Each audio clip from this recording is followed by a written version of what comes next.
రాజధాని నగర ప్రాంతంలో మొత్తం 3 రకాల నిర్మాణ పనులు 24/7 తరహాలో పగలు రాత్రి తేడా లేకుండా నిర్మాణ పనులు వేగంగా జరుగుతున్నాయి. వాటిలో ఎంతో కీలకమైనటువంటి రోడ్డు నిర్మాణాలు, తర్వాత రైతుల యొక్క రిటర్నబుల్ ప్లాట్లలో మౌలిక సదుపాయాల కల్పనతో పాటు ప్రభుత్వ అధికారుల యొక్క భవన నిర్మాణ పనులు, ఈ 3 రకాల పనులు మాత్రం వేగంగా జరుగుతున్నాయి.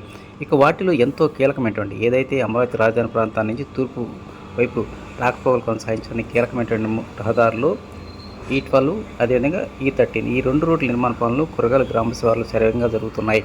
వాటిలో E12 అనేటువంటిది మంగళగిరి మండలం నీర్కొండ గ్రామ శివారు నుంచి మొత్తం 7 కిలోమీటర్లు, నీర్కొండ దగ్గర నుంచి నవలూరు వరకు 7 కిలోమీటర్ల మేర.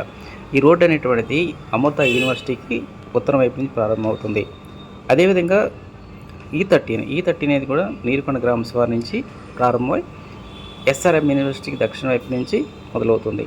ఇది నీర్కొండ గ్రామం దగ్గర నుంచి మంగళగిరి ఎయిమ్స్ హాస్పిటల్ మీదుగా తూర్పు చెన్నై కలకత్తా జాతీయ రహదారికి అనుసంధానం చేయడానికి మొత్తం 10 కిలోమీటర్ల మేర ఈ రోడ్డు నిర్మాణ పనులు చేస్తున్నారు. ఈ 2 రోడ్ల నిర్మాణ పనులు విజయవాడ పడమర బైపాస్ రోడ్డుకి, ఏదైతే విజయవాడ పడమర బైపాస్కి పడమర వైపున అదేవిధంగా తూర్పు వైపున పనులు శరవేగంగా జరుగుతున్నాయి.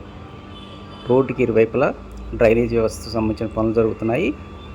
ఒకవైపు రైతుల యొక్క రిటర్నబుల్ ప్లాట్ల అభివృద్ధిలో కీలకమైనటువంటి డ్రైనేజ్ వ్యవస్థ, పవరు, డక్స్ ఏర్పాటు పనులు శరవేగంగా జరుగుతున్నాయి. ఇట్లా ఏకకాలంలో రోడ్డు పక్కనే రైతుల యొక్క రిటర్నబుల్ ప్లాట్ల పనులు కూడా వేగంగా జరుగుతున్నాయి.